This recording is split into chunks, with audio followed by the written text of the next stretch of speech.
Welcome everyone to Mailfuzz TV. I am Peter and today I'm going to be talking about Dexter Resurrection Season 1 Episode 7. It's called Course Correction.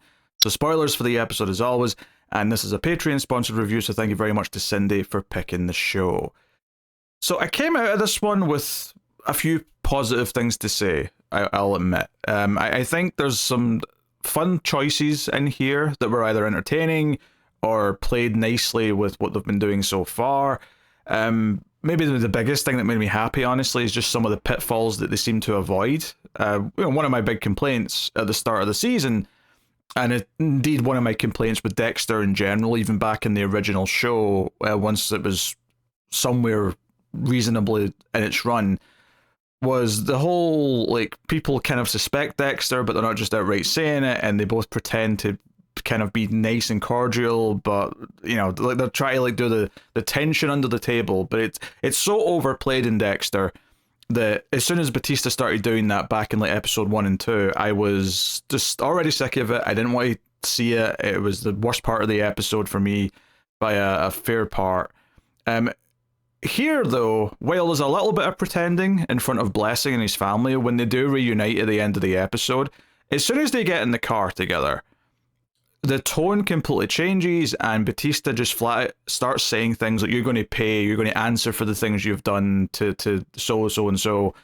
And just, you know, he drops the act. He drops the pretense that they're still there on friendly terms and like, no, I'm here to get you for what you did. And Dexter obviously doesn't admit to anything, but he doesn't try and deny it in the usual way. He doesn't say this or that to, you know, say, oh, remember it was Dokes who was the Bay Harbor butcher. But what are you doing, old friend? Like, he doesn't do that. He's actually pretty sinister and says, hey, if I am what you think I am, this probably won't end well for you. Which is very kind of, you know, take the hint and piss off, kind of. But, like, I was just relieved. That's the word I can use to describe it. I was relieved that we just dropped the act really quickly. And I didn't have to sit through more of Dexter acting friendly when we know that Batista already thinks he is who he is, and so on. So I really appreciated that. It's definitely the thing that I was the most worried about in the season. I do think it dumbs things down a little bit at the very end, though, because Batista like plants a tracker in the car, and it's clear that's what he's done. So the fact that the episode goes out of its way to have him hold up his phone in the last couple of shots so we can see it on the phone, like the car driving on the map, I was like, okay, all right, I think we could all get it. We all understood it, but you're making sure people in the back row can see it. Fine, whatever. But bit of a nitpick there. But generally speaking, I was pretty relieved with the last chunk of the episode. And it's not that I'm positive on everything. There's still ups and downs throughout the episode for sure. But there's a couple of things that I do kind of like. Here, there's a few things, again, maybe avoiding pitfalls of like typical TV writing, you know, that being Harrison saying that he's going to go to this college tour today. He wants Dexter to go with him, and Dexter says, yeah, sure, even though he's at this like retreat at this castle with the killer dinner party squad. And I got a little, like, you know, preemptively kind of annoyed because I'm like, okay, he's not going to make it, probably. And when he doesn't, it's going to be just more reasons to have drama between him and Harrison again. Like, that's not that interesting at this point. More interesting is like them actually trying to make it work as father and son. I don't think them being against each other or Harrison not wanting to be around his dad would be an interesting plot point anymore, right? This far into the season, we're kind of past that. But again, much to my surprise, the episode never fell into that trap. He's a little disappointed at first that he seems to be running late and whatever, but he ends up meeting this young woman who kind of flirts with him, Gigi, I think her name was, and it's like, oh, maybe he's got a new potential girlfriend type character, and, you know, what does that mean for Elsa and all that stuff? But, you know, that's something that can get into. But there's a reasonable amount of chemistry there and whatnot.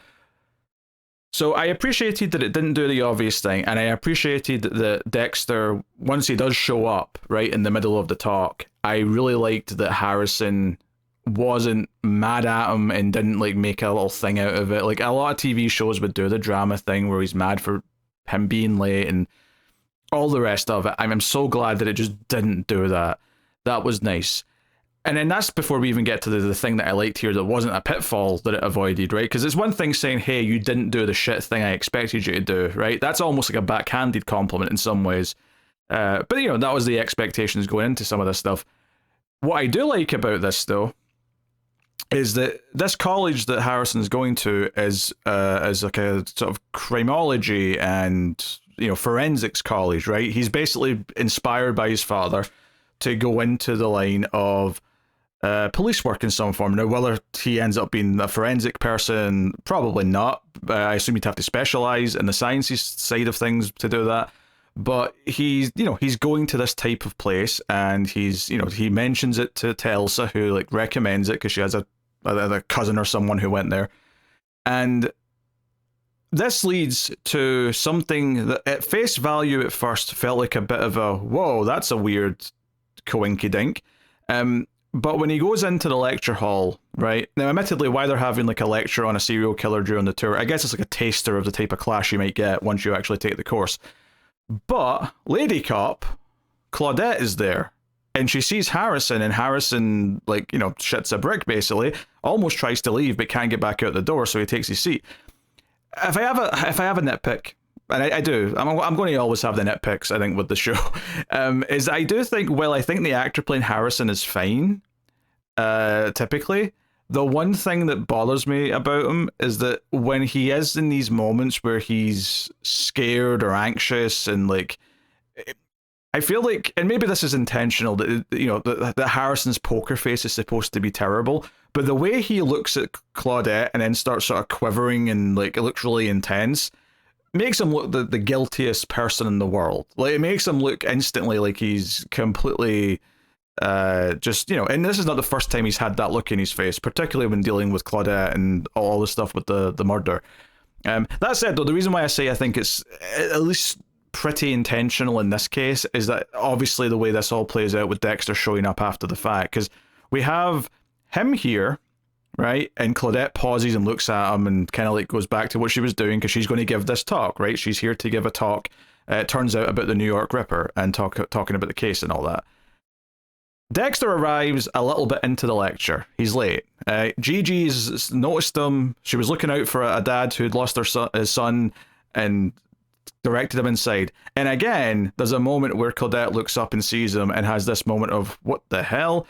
And obviously there was more scenes earlier with Batista trying to convince her that Dexter is behind all this, and not all of it adds up because they rightfully say, what you think Dexter got into the prison, put the cameras down, was able to kill Lady Vengeance. Do you think he did all that? And obviously we know he didn't do all that, but it's a pretty convincing reason why there's holes in Batista's story, because he doesn't know all the elements. None of them have any idea of this dinner party killer club that's going on. But this is where it really picked up, this scene for me, is when Dexter came in, because it was this idea of, from her perspective, this wild coincidence. Well, first of all, the wild idea that this main suspect in her murder case, that she's had to kind of let go because of all the evidence and everything surrounding it, walks into her talk and hey, this kid wants to eventually do my job, more or less.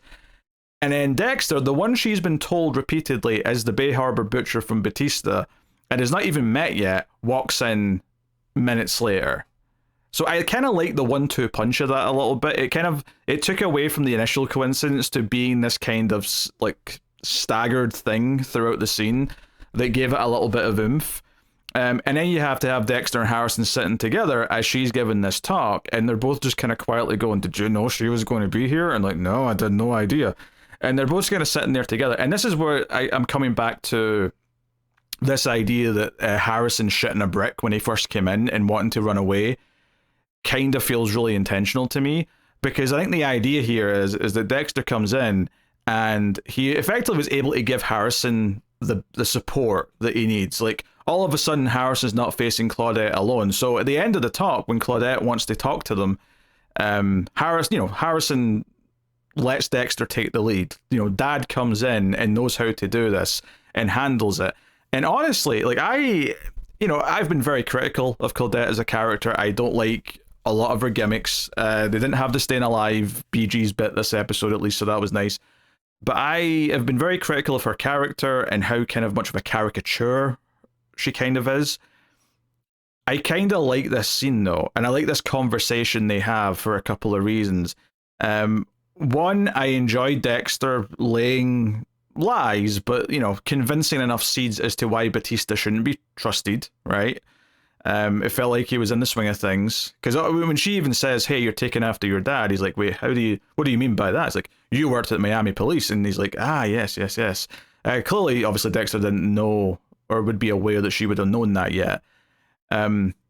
But I think it was a really good example to me of like all the ideas of the season coming together, because ultimately here he's using all of his expertise in, getting away with it, right? And trying to help Harrison by being the one who's actually talking to the main detective in the case. Not that she's actually investigating this case anymore, but she's still thinking that things are going on. She still has her own opinions. She still thinks that stuff doesn't quite add up. Like the fact that Lady Vengeance's fingerprints weren't on the watch, but they were on all the other trophies she had. That was something they brought up earlier. She has doubts. She has reasons to think this or this. But, it's an ongoing game. And I think that was something that was always true for Dexter, is that even once the cases aren't actively being investigated, you constantly have, as he puts it earlier in the other plot, a mask on to keep everything going. And it kind of felt like Dad coming in to help bail out his son in a way that was far more engaging or fun than I think any previous attempt to do this kind of thing has been. Because it felt like it was in the line of fire, caught in the moment, and Dexter had to go into Dexter like selling the lie mode, and be charming and try and be nice in the awkward way that he is. And I was actually thinking, as she was like, playing the sound clips of the scary phone calls from the New York Ripper, and she was showing crime scene photos, and everyone was wincing and all the rest of it.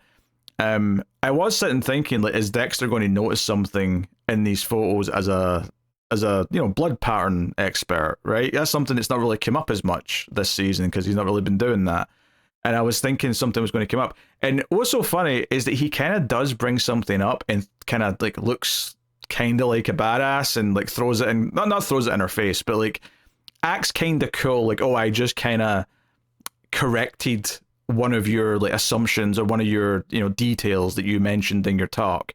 And that is the type of weapon the New York Ripper was using. But what I like about it, and what makes it a little bit cocky, is that he doesn't actually use his skills to deduce this.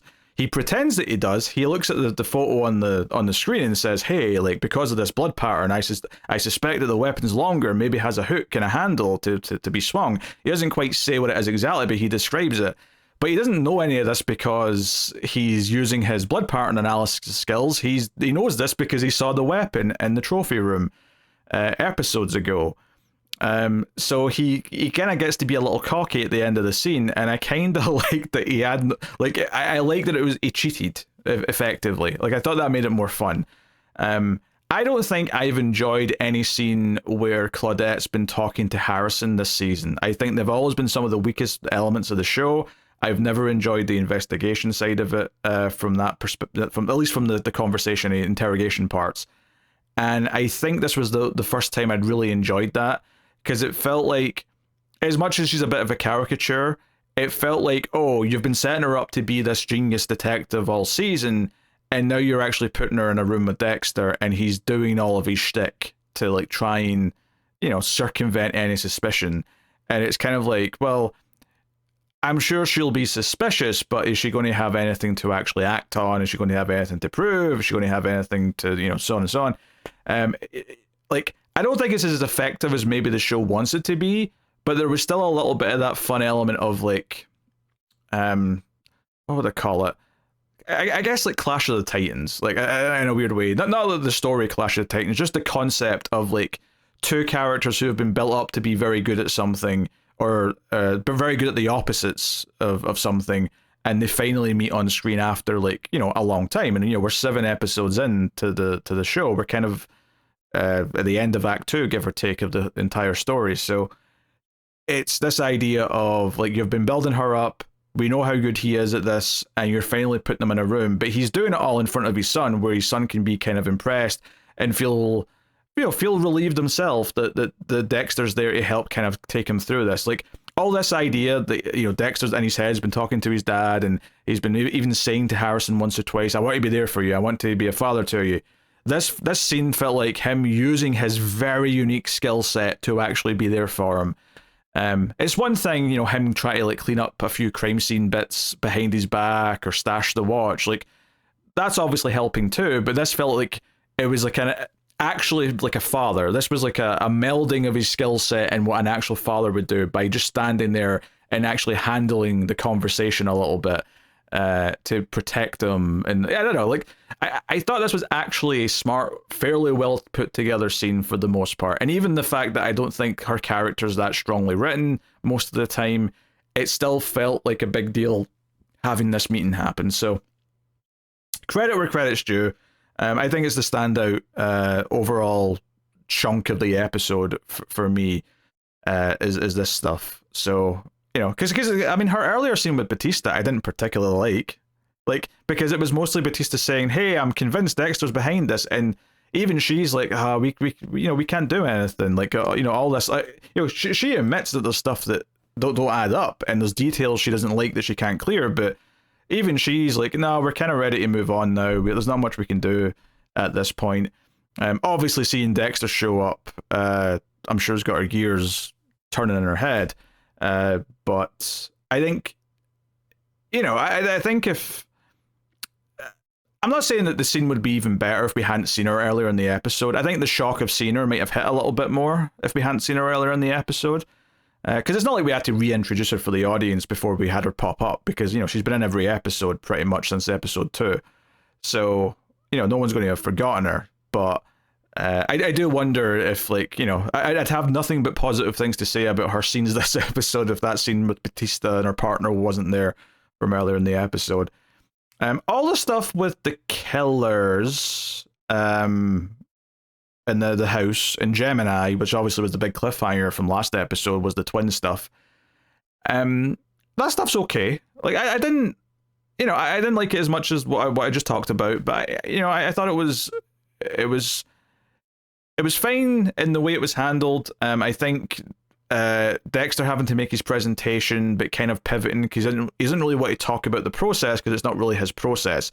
So he talks about something that he can be honest about, which is the idea of like wearing the normal person mask, and the relief he feels in the moment when he kills someone, but then he feels sad because the mask has to go back on. Like, it's only those few moments when the victim's aware of what's to happen where he gets to be his true self, and those things are all truth.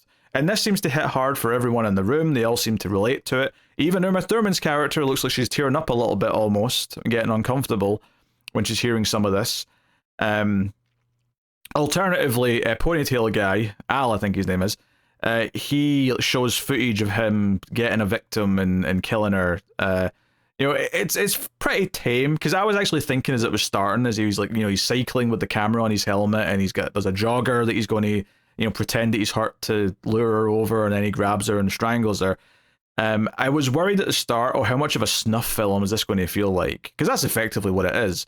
But they do it mostly off camera, and even then it's just strangling. It's nothing particularly brutal.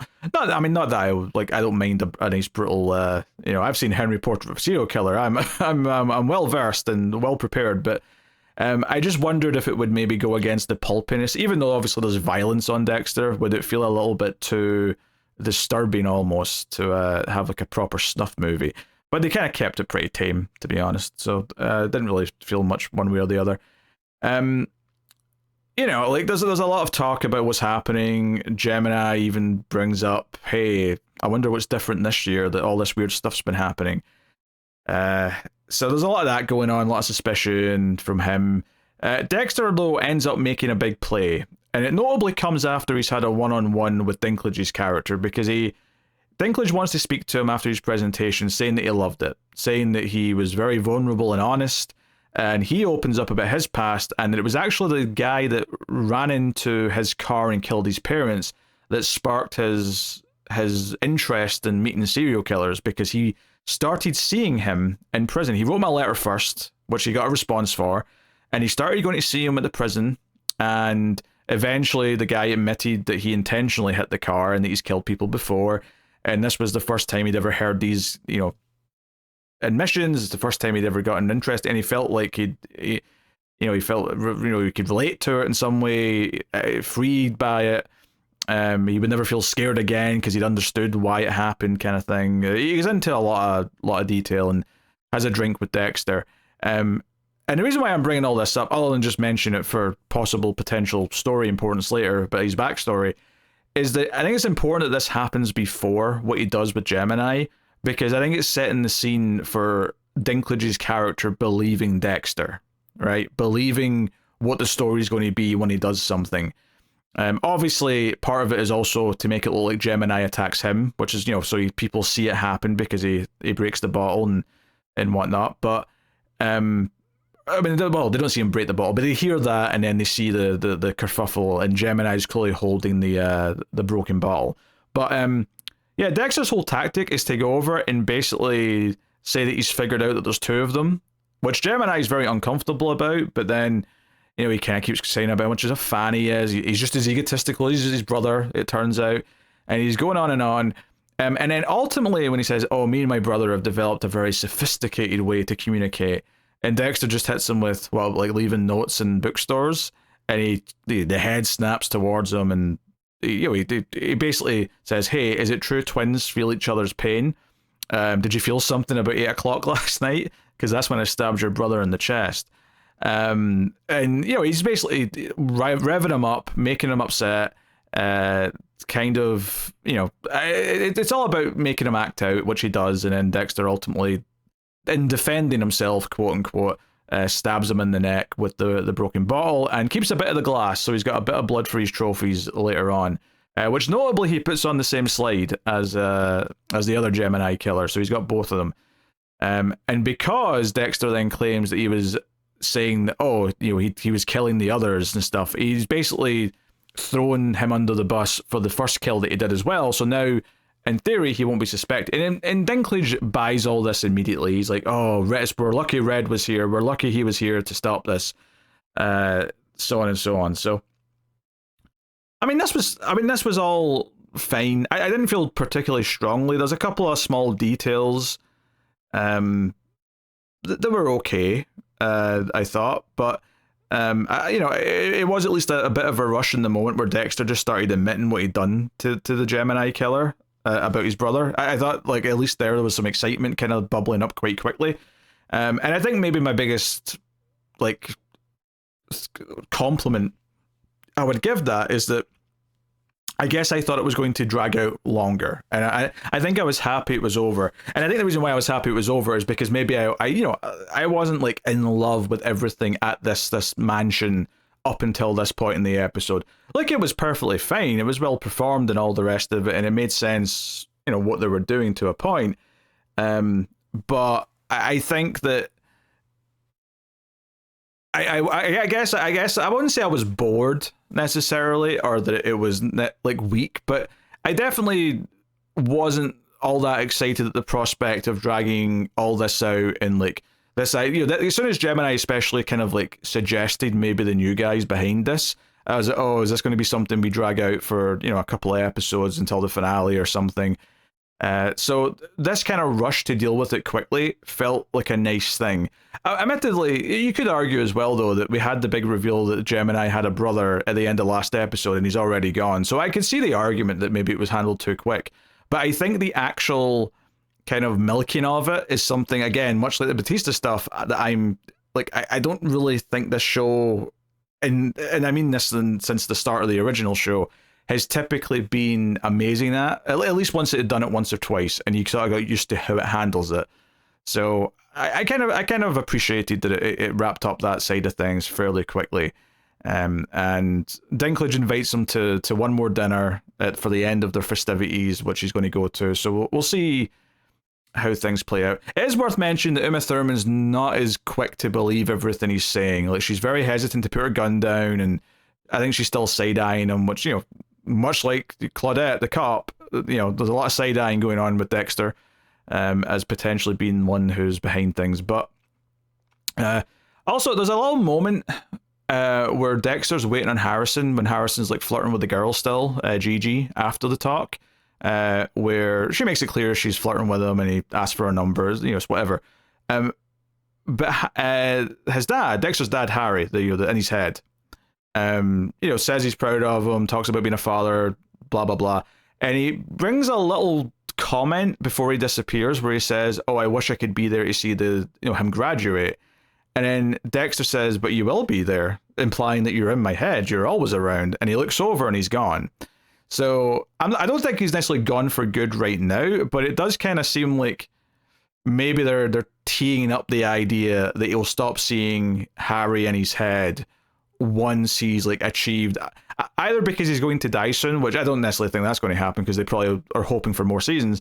But maybe the idea that, once he has achieved being a father to Harrison, and that's like an ongoing thing, maybe he won't need to see Harry anymore because he's really truly become the dad.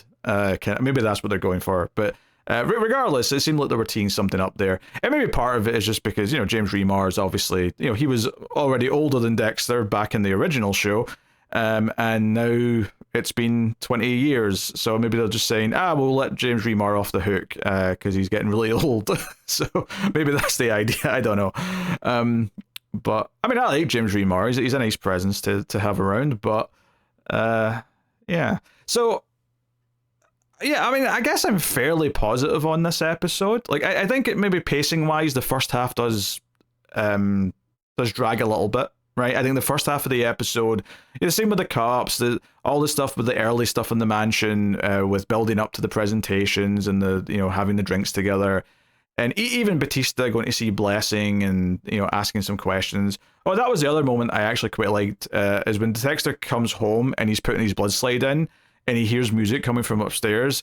He says it sounds like Miami, and then he sort of stops and realizes that means Batista's upstairs. I did like that moment of realization. I thought that was a nice little touch. So I guess I think the back half of this episode, once we get to the college stuff through to the ending, I think that stuff is actually handled pretty well, and mostly does a good job of playing off the themes that we've been building up all season about Dexter trying to juggle being a father and being a killer, and kind of using the skills from one to help out with being another, and all that stuff. And then the Batista stuff at the end actually felt better than I expected. Admittedly, like, what will come of him tracking his car, we'll find out, I guess, next time. But hey, so yeah, first half was a bit slow. That boils down to my critiques of this episode, really. But yeah. Oh, and the dumbing down of the tracker thing at the end so that everyone would understand it. Like, that was not a nitpick. But hey, that's my thoughts on this episode of Dexter Resurrection. I'll be back hopefully later this week with episode 8. I think episode 9's already come out, so I think episode 10's airing later this week at the time of recording. So hopefully I won't be too far behind once I'm getting to the last couple of episodes. But thank you for joining me. I do appreciate it. You can, of course, support all the content over at patreon.com/MailFuzzTV or by becoming a YouTube member. Patreon gets you all the bonuses for the movie channel as well, though, so check out all the movie podcasts over on the movie channel. But that is me. So thank you for joining me. I do appreciate it. Keep watching TV. Have you got any vanilla?